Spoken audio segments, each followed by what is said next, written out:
Cet épisode est une présentation de Cocorico. Cocorico, une plateforme novatrice pour vos consultations publiques.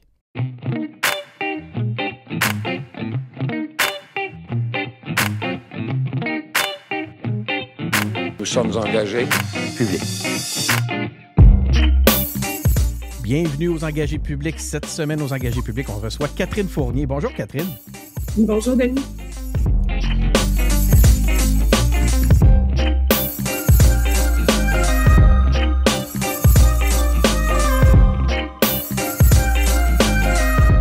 Donc oui, on reçoit Catherine Fournier, mairesse de Longueuil. Vraiment un honneur. On est vraiment content de te recevoir aux engagés publics. Tu es une personnalité politique qu'on suit avec intérêt. Hein. Tu sais, c'est quoi les engagés publics? C'est une gang de geeks de politique. Puis là, ben, ça faisait un petit moment. C'est un plaisir de revenir. En fait, là, moi, j'ai été dans les premières heures, je pense, là, des engagés publics, probablement une des premières entrevues. Donc, bien heureuse d'avoir pu trouver un moment là, pour faire cette entrevue-là. Je sais que ça fait longtemps qu'on en discutait, toi et moi. Donc, En tout cas, c'est le plaisir est de notre côté. Ça, je te garantis, les auditeurs sont ravis. Toute l'équipe est ravie. Puis c'est un peu ce que je te disais. Hein, on est... tu es une personnalité politique qu'on aime. Ton parcours nous intéresse. Mais là, moi, ce qui m'intéresse, c'est de savoir... Là, ça fait quoi? Depuis le 7 novembre 2021 que tu es mairesse de Longueuil. On t'a connu comme député à l'Assemblée nationale. C'est quoi la grosse différence? C'est quoi tes grands constats? Si tu avais un apprentissage, un petit bilan à faire là, à l'heure juste à quelques minutes avant les vacances, ça serait quoi? Ben, c'est difficile à comparer parce que c'est certain que moi, comme députée à l'Assemblée nationale, j'ai toujours été dans l'opposition. Maintenant, comme mairesse, c'est sûr que c'est moi qui prends les décisions, en fait. Donc, c'est différent dans le sens où, c'est sûr que je ne cacherai pas que c'est encore plus stimulant parce qu'on sent réellement là, que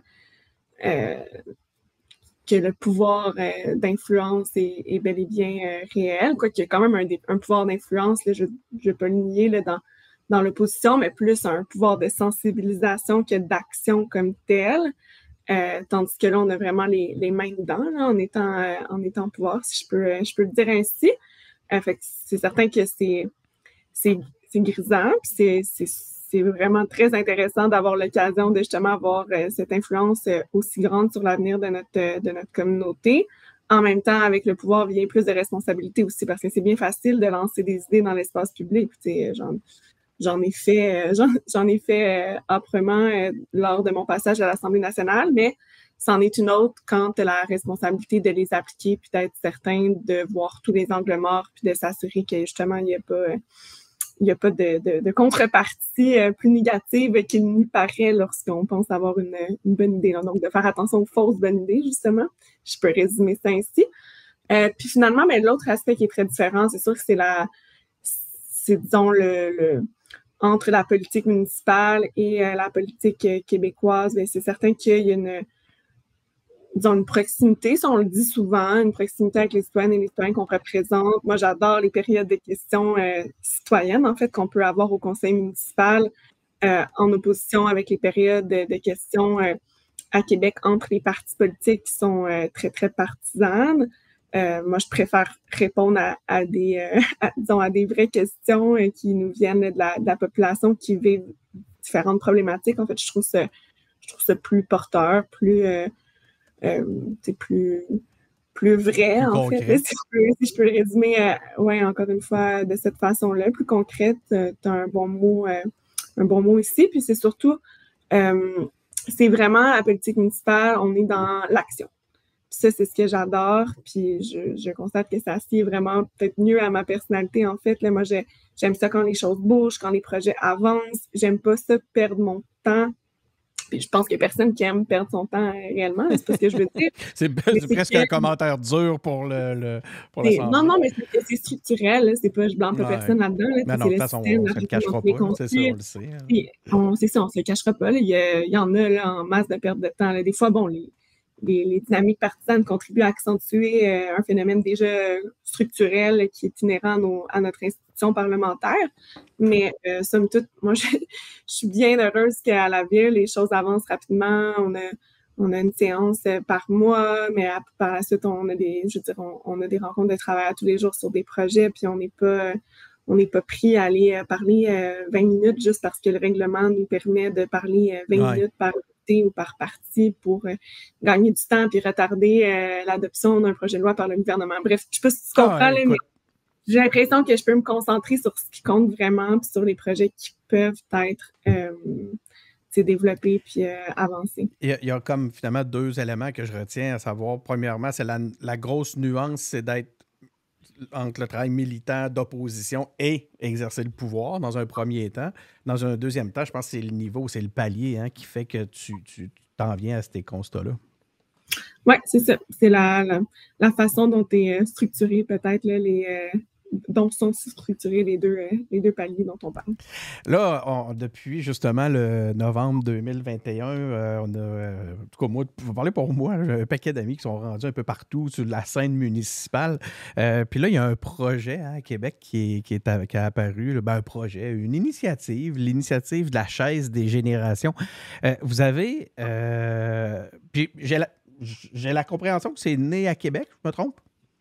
Oui, aussi, c'est ma compréhension. Okay. Je pense que c'est l'initiative de Bruno Marchand. Puis là, vous avez cette initiative-là, vous avez adopté cette initiative-là aussi à Longueuil. Est-ce que tu peux nous en parler un peu? C'était quoi la réflexion derrière cette adoption-là, de l'idée de la chaise des générations?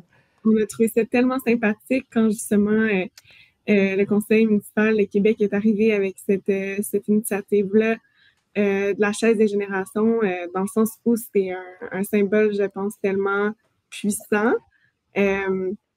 Justement, la raison pour laquelle on fait de la politique, pour laquelle on siège dans un conseil municipal, dans une autre instance politique. Puis c'est un superbe rappel de ce pourquoi on fait tout ça.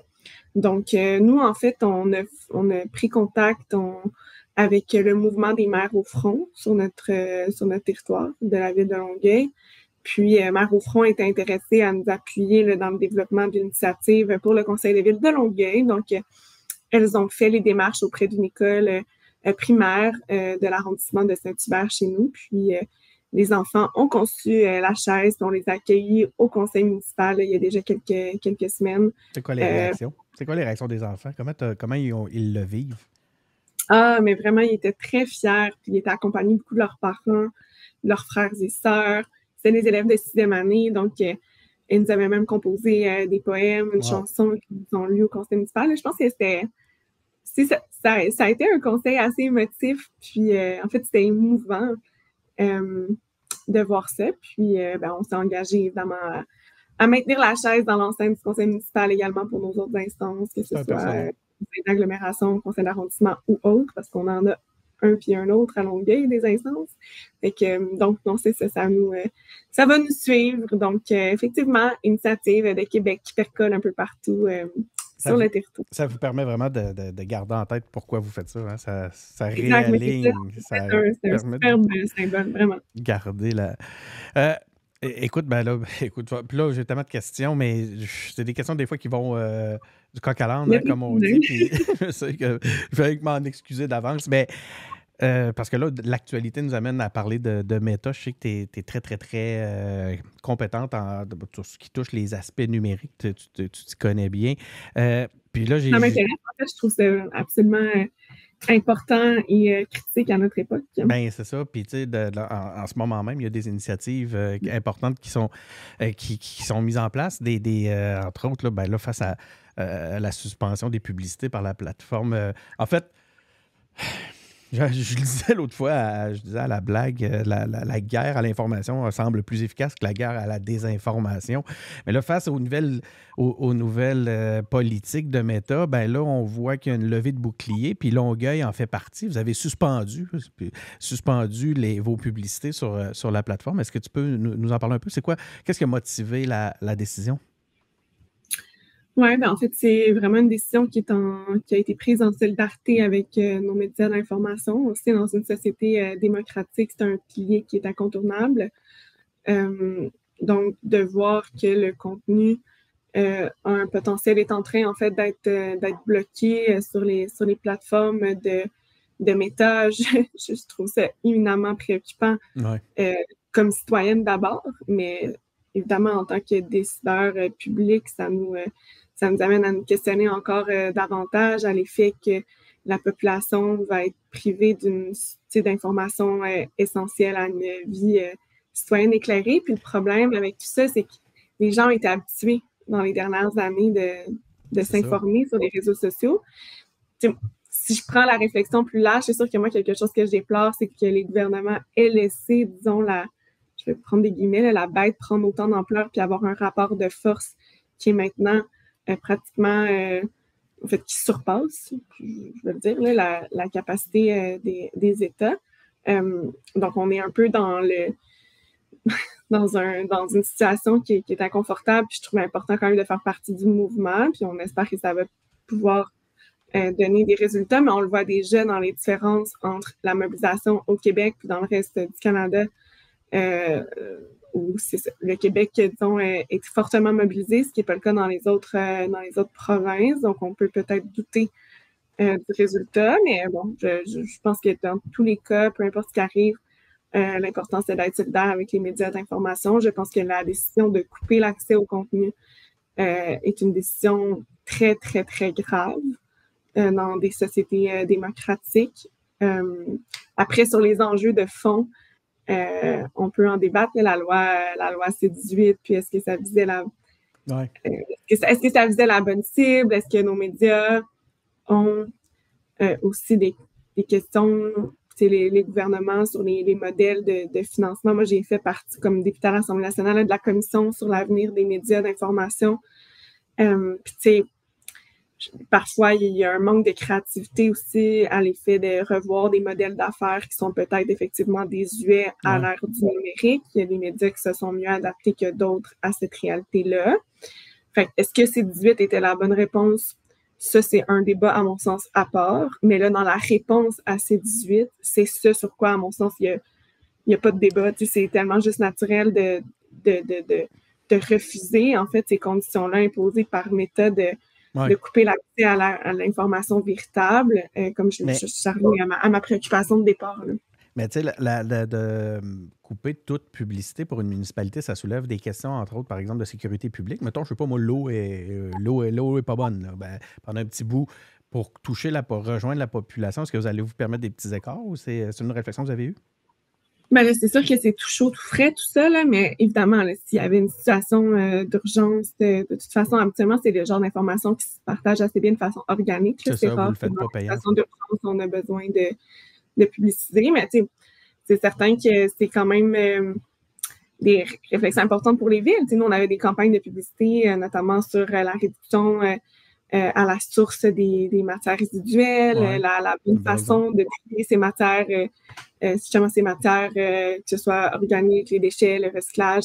On avait toute une campagne qui est en train d'être déployée, donc ça va quand même avoir des effets parce que bon, la portée organique est quand même moins forte que quand on peut vraiment cibler nos publics. C'est pas pour rien que justement les villes et les différentes organisations se tournent vers les réseaux sociaux, c'est que oui, on peut investir dans les médias traditionnels, puis on le fait. La ville de Longueuil l'a toujours fait, mais il y a quand même des avantages inhérents aussi aux médias numériques qu'offrent pas les médias traditionnels. C'est ça que c'est à quoi je faisais référence tantôt dans les modèles d'affaires. Puis quand on veut obtenir des résultats, notamment dans les changements de comportement, qu'on veut améliorer les choses, notamament en matière environnementale, comme avec la campagne qu'on est en train de faire, mais là, c'est sûr que de mettre un frein aux publicités, ben ça va avoir un frein aussi sur les campagnes. Je compare souvent cette situation-là à marcher sur une jambe cassée. Tu peux pas marcher toute ta vie sur une jambe cassée. À un moment donné, il faut que tu t'arrêtes pour qu'elle reprenne, pour qu'elle guérisse. C'est un peu ce que C-18 est en train de faire. Moi, je trouve ça le fun de voir que les collectivités se mettent debout devant, justement, puis tu l'as bien exposé tantôt, devant des monstres qui nous ont surpassés. Là, on est en train d'essayer de remettre la pâte dans le tube, puis c'est tough. Est-ce que c'est trop tard? Est-ce que c'est de cette façon-là qu'on va s'y prendre? Comme je te dis, c'est un autre débat. Moi, mon idée n'est pas nécessairement arrêtée sur tout ça. C'est une grande question. Par exemple, ça me préoccupe, je réfléchis beaucoup, mais je ne suis pas certaine nécessairement de la façon dont on s'y prend. Et que je t'avais dit, les questions vont, parce que j'en profite de passer différents dossiers longueuillois, qu'on dit. On parle en fait, c'est pas seulement relié à Longueuil, là, mais on t'entend sur différents... Tu prends souvent le leadership sur différents sujets qu'on ne verrait peut-être pas sur la la place publique si c'était pas que tu les amènes, tu sais. Puis mais c'est sûr que de par ta position de mairesse, c'est intéressant. On parle d'un manque de politique nationale de commémoration au Québec. Est-ce que tu peux nous expliquer, puis c'est venu, tu as été une porte-parole active sur ce dossier-là. Est-ce que tu peux nous expliquer exactement de quoi il en retourne? Oui, en fait, c'est que le Québec n'est pas doté d'une politique officielle là, de commémoration, donc avec des processus plus clairs. Puis c'était une proposition que j'avais faite à l'époque là, en tant que députée. Puis justement, tu sais, c'est le genre de choses que j'essaie d'amener. Je me disais des fois, il n'y a pas d'avancement à Québec, ben je vais essayer de le faire à l'échelle de la ville pour montrer justement l'effet positif, puis à la limite après que ça percole dans l'autre sens. Le fameux dicton d'agir localement pour avoir un effet plus global, ben, que ce soit à l'échelle du Québec ou d'ailleurs. Donc nous, à Longueuil, on travaille sur une politique de commémoration qui nous permettrait de mieux valoriser notre patrimoine, de mieux honorer notre histoire aussi, là, donc avec des façons plus normées de souligner, par exemple, l'apport de grands personnages ou encore des moments charnières de l'histoire de notre ville. Donc, on travaille là-dessus avec nos services. Il y a un projet d'acquisition du couvent patrimonial à Longueuil. C'est un peu dans cet ordre-là? Oui, ben c'est dans les mêmes orientations, en fait, de valoriser le patrimoine longueuillois. Nous, effectivement, là, on a le plus vieux bâtiment sur le territoire de Longueuil, dont les premières pierres ont été posées littéralement au 17e siècle. Donc, mais plus au 18e. Mais donc, c'est un très, très, très, très, très vieux bâtiment qui a fait même l'histoire de la Nouvelle-France, même littéralement. Là. Donc, on veut évidemment le préserver, puis on pense que c'est une responsabilité publique. Et il y avait des organismes communautaires qui étaient intéressés à acquérir le couvent parce que les sœurs qui étaient les propriétaires veulent s'en départir. Il y a une baisse, notamment des effectifs notés depuis longtemps. Puis elles souhaitaient conserver la vocation sociale. Donc, les groupes communautaires souhaitaient acquérir. Mais nous, on est allés les rencontrer, puis on a rencontré les sœurs aussi pour proposer que ce soit plutôt la ville qui soit acquéreur du couvent parce qu'il y a toujours, disons, le risque... Si le milieu communautaire vivait une difficulté quelconque où il ne pourrait plus subvenir à l'entretien ou ne pourrait plus supporter ou soutenir la charge financière là, inhérente à un tel bâtiment, puis ça deviendrait, disons, peut-être dangereux que par la suite, il y ait une acquisition privée pour... on ne sait jamais qu'est-ce qui pourrait advenir de tout ça. Donc, pour nous, c'est juste important de dire, regardez, on va acquérir du côté de la ville, quitte à ensuite en déléguer la gestion aux groupes communautaires qui ont un beau projet là, d'immobilier collectif avec des studios d'artistes, des locaux pour les organismes. Ça répond vraiment à un besoin en plus en locaux sur notre territoire. Donc, pour nous, on vient faire les deux pierres d'un coup. Donc, c'est fait, là, ça. C'est pas juste c'est plus un projet, là. Ben, c'est un projet encore parce qu'on n'a pas fait l'offre d'achat officielle, mais l'échéancier va montrer, on est même en avance sur nos analyses. En fait, c'est un bâtiment qui a été extrêmement bien conservé. Ça, c'est vraiment c'est un avantage. C'est sûr, ça va faciliter les démarches d'acquisition, mais on vise le printemps 2024 pour finaliser la transaction. Tu es maintenant présidente de la table de concertation régionale de la Montérégie. C'est quoi une table de concertation régionale? Oui, mais dans le fond, les tables de concertation régionale, ça a été créé, ça fait quelques années à peine. C'est dans la foulée de la réorganisation régionale, l'abolition des CRE.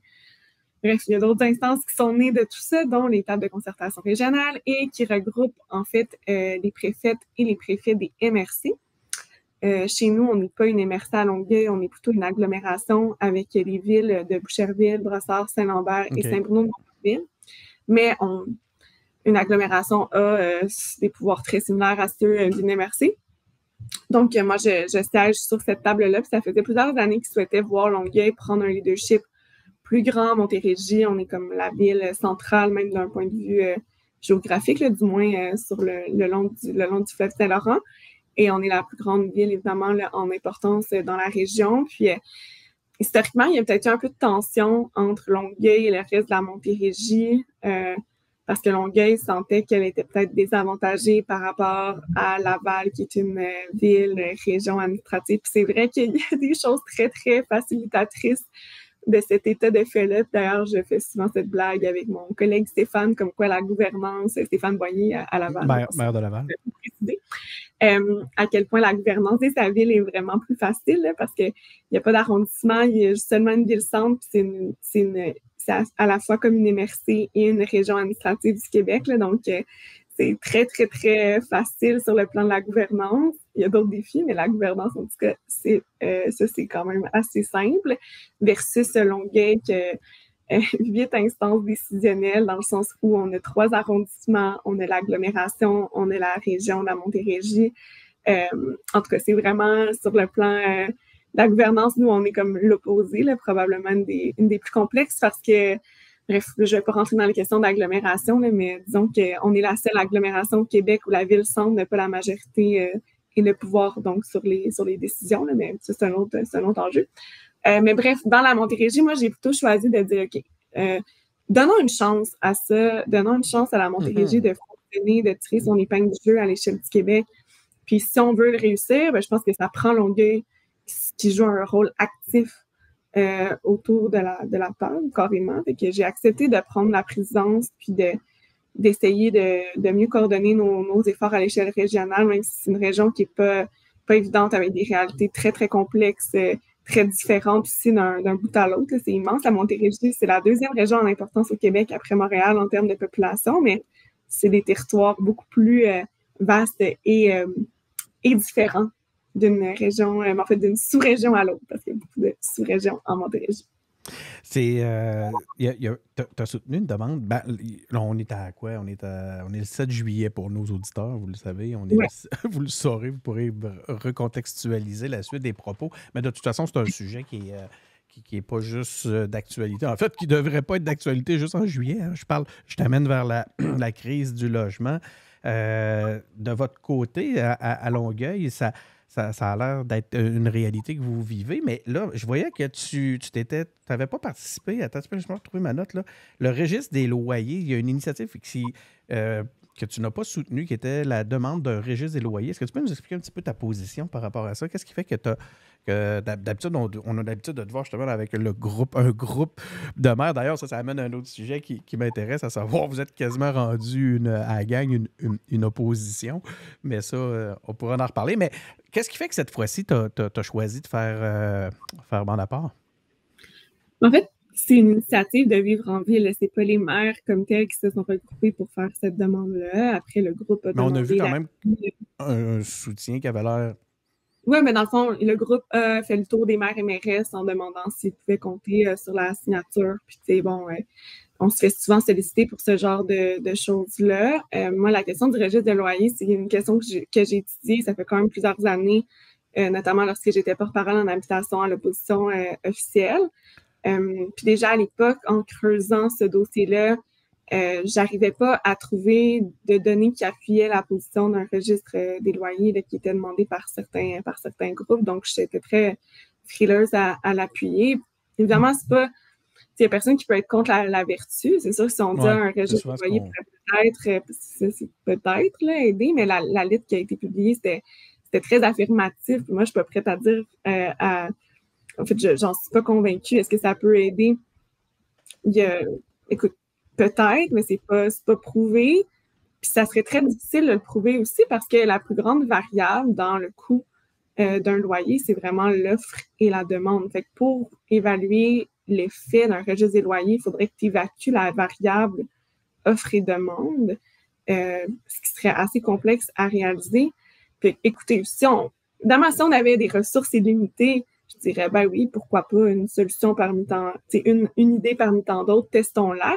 Sauf qu'en même temps, on a des moyens limités, il n'y a pas de preuves derrière ça, il n'y a pas de données empiriques. Donc, il faut choisir ses combats aussi, à mon avis. Puis moi, je travaille à la ville pour développer une stratégie d'abordabilité en logement, une stratégie d'habitation, en fait, pour accélérer la construction, pour avoir un effet sur le taux d'inoccupation, qui est vraiment ce qui crée le débalancement du rapport de force entre les locataires et les propriétaires.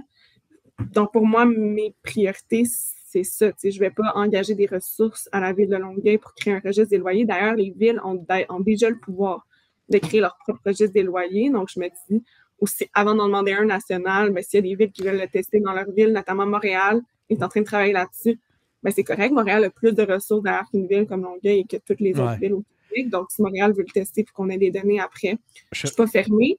Mais de signer une lettre qui dit à toute fin pratique que c'était la grande priorité en logement au Québec, j'étais prête à m'avancer. Puis je veux dire, je blâme pas les autres maires et mairesses. C'est des groupes qui nous approchent. On veut appuyer. Tout ça, moi, c'est juste que c'est une question que j'avais particulièrement étudiée. Donc, j'étais pas à l'aise d'appuyer dans ce contexte-là. Je trouve ça intéressant parce que, tu sais, en politique, souvent, ce qu'on va voir, puis tu l'as évoqué, tu sais, personne ne peut être contre la vertu, c'est que là, t'aurais pu agir dans la crainte de sembler contre la vertu, d'agir contre la vertu. Tu as choisi de le faire. C'est une réflexion que j'ai eue. Je me suis dit, bon, c'est sûr, je pensais pas que ça allait être tellement noté. Finalement, ça a été quand même... Il y a eu des articles là-dessus. Mais je savais que ça pouvait faire sourciller, puis qu'effectivement, c'est comme plus facile de dire, OK, tu signes, puis genre, tu poses tes questions. C'est ça, t'auras pas à t'expliquer. Mais ça, je suis un peu... c'est juste que j'ai de plus en plus la réflexion sur comme c'est important de choisir nos combats, d'agir sur qu'est-ce qui est le plus prioritaire. Je trouve faut éviter de s'éparpiller, puis c'est même quelque chose, c'est qu'on se répète à l'interne à la ville à chaque jour, là, à Longueuil, puis dans notre équipe du cabinet, notre équipe d'élus, en fait. Fait que c'est ce que j'essaie d'appliquer aussi à mon action quotidienne. C'est quoi c'est quoi les initiatives que vous mettez, les mesures que vous mettez en place pour justement contrer cette crise-là à Longueuil? Est-ce que vous avez une stratégie en particulier? On est en train de la développer, justement. Là. C'est assez complexe et multifactoriel. Mais autant pour... dans le fond, c'est ce que je disais, c'est la clé, c'est de travailler sur le taux d'inoccupation des logements. Donc, d'augmenter la portion de logements disponibles. Ça peut passer par la construction, par la préservation d'unités également abordables, parce que c'est tout l'autre volet. Là.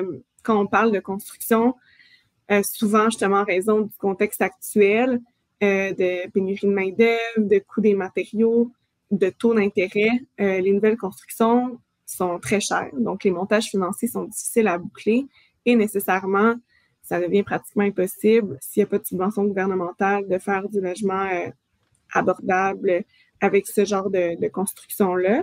Mais en même temps, la construction crée un effet percolateur sur le marché, dans le sens où s'il y a, par exemple, des nouvelles habitations de disponibles peut-être à un coût un peu plus élevé, bien, il y a des gens âgés, je ne sais pas, qui habitent dans un bungalow, qui vont être tentés de déménager dans ce condo-là qui va être possible, qui va être disponible pour eux, et par la suite, bien, la maison est libérée pour une jeune famille qui se cherche un endroit. Donc, il y a quand même un effet, mais on ne peut pas juste compter là-dessus.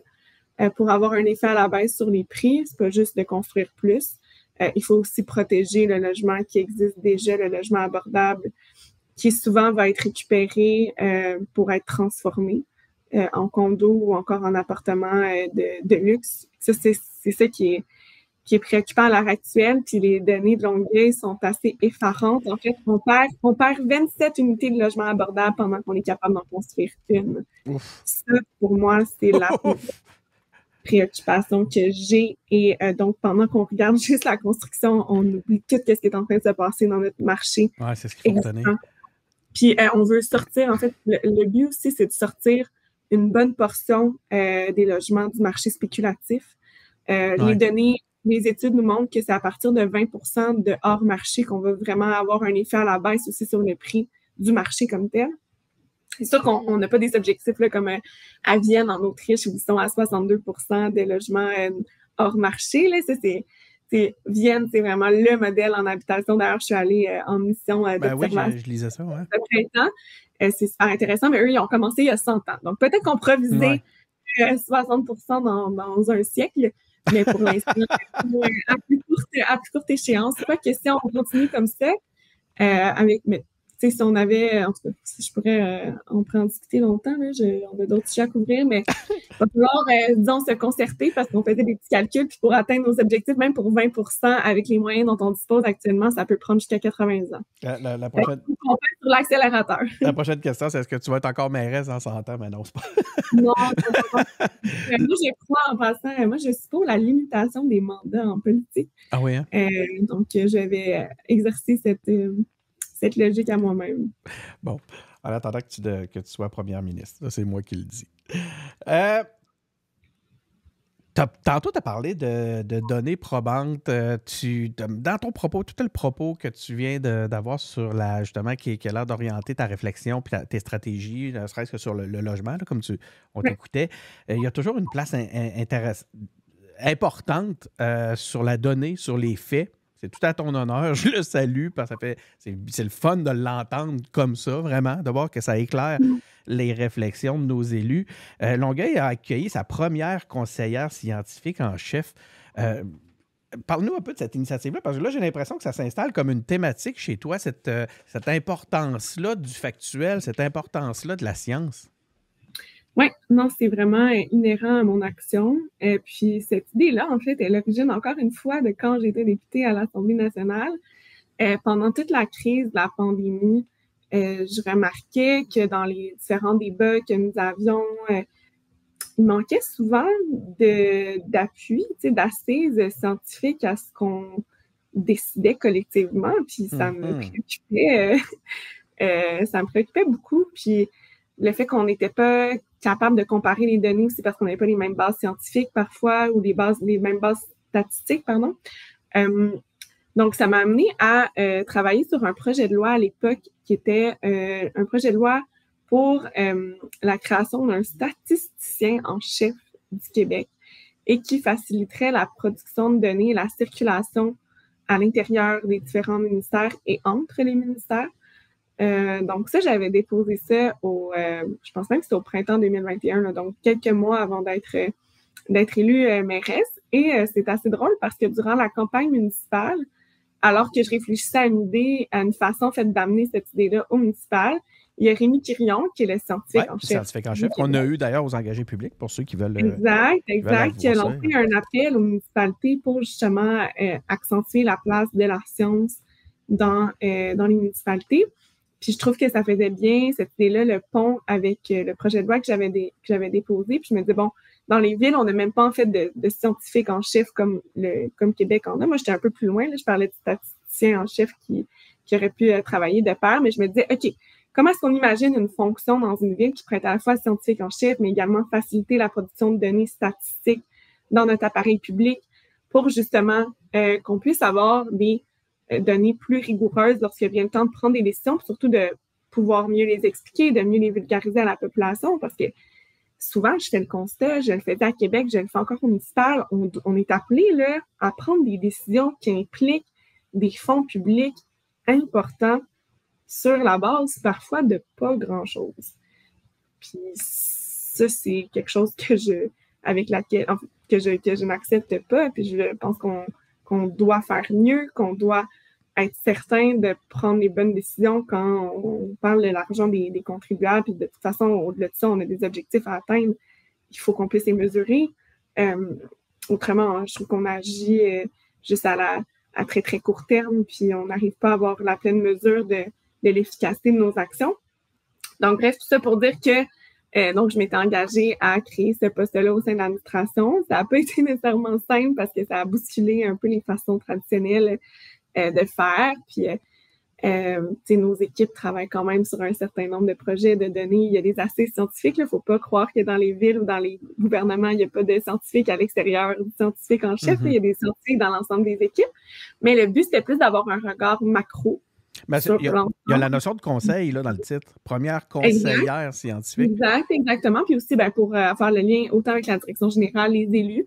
C'est juste pour faire le survol, de s'assurer aussi d'avoir cette circulation de l'information, de la donnée. On a un bureau de la performance organisationnelle à la ville de Longueuil qui travaille justement sur la production de données comme telle avec l'ensemble des directions. Mais là, le rôle de la scientifique en chef, ça va aussi d'être certain que tout soit bien coordonné, que tout puisse bien circuler, puis surtout de pouvoir tirer ces données-là, puis de les analyser, puis les soumettre aux élus aussi lorsque vient le temps de prendre des décisions.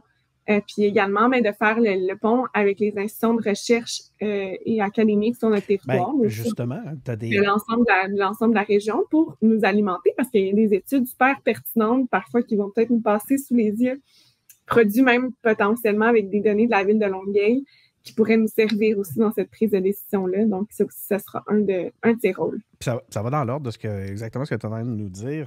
Tu as exprimé le souhait de développer un pôle universitaire de recherche à Longueuil. Je voyais que tu mets l'accent sur le secteur aérospatial. Ça, je savais même pas. Je sais qu'on en entend parler beaucoup pour le volet, le volet le nord de Montréal, mais puis ensuite, tu parlais de la présence de l'École nationale d'aérotechnique, en tout cas à Longueuil. Je ne sais pas si c'est toutes des choses, je ne connais pas suffisamment bien Longueuil. Est-ce que c'est des choses qui existent déjà que tu veux revaloriser? Mais une chose est sûre, c'est que c'est dans l'ordre. On voit que tu veux prendre de la hauteur au point de vue scientifique puis des hautes technologies. Comme je t'ai dit tantôt, c'est très inhérent à mon action. Mais donc, l'École nationale d'aérotechnique, ça existe déjà. En fait, c'est la seule école du genre au Québec, mais même au Canada. Wow. Si je ne m'abuse, du moins francophone. Donc, c'est sur notre territoire, en fait, ce qui est peu connu. On entend beaucoup parler de Mirabel, mais le pôle aérospatial au Québec, c'est non seulement Mirabel, c'est aussi Ville-Saint-Laurent. C'est ça, je pensais, le Mirabel. Et l'arrondissement de Saint-Hubert à Longueuil. Puis en fait, je pourrais dire l'agglomération de Longueuil parce qu'il y a aussi beaucoup d'entreprises à Saint-Bruno-de-Montarville notamment. Mais donc, de développer une zone d'innovation. En fait, zone d'innovation, c'est vraiment un terme désigné par le gouvernement du Québec qu'on espère obtenir éventuellement. Là, mais donc, j'utilise juste le terme pour délimiter le secteur, on va dire la zone, le secteur aéroportuaire à Longueuil, qui compte déjà l'École nationale d'aérotechnique, qui compte déjà le centre de technologie en aérospatiale, donc le CTA. On a déjà, on a l'ETS qui va venir, en tout cas, je vais peut-être couper, là, mais on a des bonnes discussions, disons, avec l'ETS pour qu'il puisse s'établir sur notre territoire. Récemment, on a même eu des discussions avec Polytechnique pour un centre de recherche potentielle sur le territoire de la ville de Longueuil, dans le secteur, justement, de la zone d'innovation. Puis, on veut vraiment, là, dans le fond, notre stratégie économique, c'est de réserver les terrains disponibles. Il y en a très peu, mais sont dans justement des secteurs stratégiques pour justement les consacrer à des entreprises innovantes dans le monde aérospatial, donc que ce soit les technologies de l'espace, que ce soit dans le domaine aussi de la décarbonation de l'aviation, sur laquelle on souhaite vraiment se positionner comme des chefs de file à Longueuil, donc tout le développement de l'aviation ouverte. Ça peut paraître un peu... en fait, c'est le volet, c'est là-dessus que tu insistais pour ce que... Oui, mais il y a des gens qui pensent qu'on est encore loin de ça, mais même moi, écoute, c'est pas mon domaine d'expertise, mais en tant que mairesse, ayant eu la chance de rencontrer plusieurs entreprises dans le secteur, je peux vous dire que ça s'en vient à vitesse grand V. Puis chez nous, on a déjà des acteurs majeurs de l'aviation, qu'on pense à Pratt & Whitney et RoudefTech, qui sont deux des plus grands joueurs de l'aérospatiale au Québec, au Canada, puis même dans le monde. C'est sûr qu'on a un pouvoir d'attraction, puis puisqu'on est comme le pôle en importance de formation de la main-d'œuvre, tout ce qui est recherche et développement se fait naturellement sur notre territoire. Puis donc, les biocarburants, les moteurs hybrides, même les moteurs électriques, on est quand même assez avancé dans la recherche. Puis notre rêve, en fait, c'est vraiment de voir le premier avion vert se développer sur le territoire de la ville de Longueuil. Donc, concilier les valeurs avec... En fait, tu concilies l'ensemble de nos valeurs à l'intérieur de ça. On voit que l'aviation civile continue de prendre de l'expansion. C'est sûr qu'on peut... C'est un positionnement stratégique pour Longueuil, mais aussi national. Exact, mais c'est aussi, si on veut avoir un effet sur l'environnement, c'est ça. Il faut voir, il y a deux façons de le prendre. Soit qu'on compte sur le changement des comportements humains pour diminuer... disons, le recours à l'avion. C'est pas tout à fait responsable. Il y a un peu de ça, mais personnellement, je crois que dans le développement des technologies, on a davantage, disons, de potentiel d'influence. Ben, si on pouvait concilier les deux, ça serait parfait, disons. Effectivement. J'ai eu l'impression de comprendre que l'ETS allait s'installer à Longueuil, mais ça, je vais te laisser faire les annonces en temps et lieu. C'est en discussion. C'est en discussion.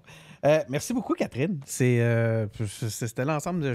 L'idée, c'était vraiment d'avoir un point de contact avec toi, un moment pour prendre des nouvelles. Comme je te disais, on t'aime beaucoup aux engagés publics. On est content de t'avoir reçu. Puis, je pense que le moment c'était un beau moment pour le faire, comme ça, à l'été, juste avant un petit moment des bilans. Avant la pause. Merci beaucoup. Merci beaucoup. Merci.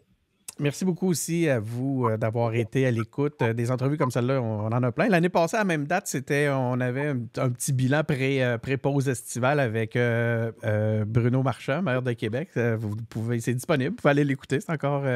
j'avais été accueilli à ce moment-là, même directement à l'hôtel de ville. J'étais débarqué avec toutes mes caméras puis mes patentes. C'est phénoménal, cette chaleur-là, en plus. Là, bienvenue à l'hôtel de ville de Longueuil, si jamais un jour. Ben oui, pourquoi pas, je vais y aller, mais je peux te garantir d'une chose, c'est que je vais amener un équipement pas mal plus léger que la fois où j'avais fait ça. Mais c'était merveilleux, c'est une belle expérience. Écoute, tu peux pas... Quand on reçoit une invitation comme celle-là, c'est sûr que tu peux pas la refuser. Donc, j'accepte ton invitation maintenant. Il faudra juste voir quand. Donc, c'est ça. Allez voir ça. Chers auditeurs. C'est tout en ligne. Vous avez une panoplie d'entrevues comme celle-là. Vous avez nos épisodes réguliers, plus de tours de table où on fait des tours de table entre passionnés de politique. Surtout, allez vous abonner sur notre compte YouTube. On a comme objectif actuellement de faire grandir notre audience sur YouTube. Donc, prenez 33 secondes de votre vie et faites donc ça. Allez cliquer sur j'aime sur YouTube. Ça va être très apprécié. C'est Denis Martel qui est au micro. Je vous remercie d'avoir été à l'écoute et on se retrouve pour un prochain épisode.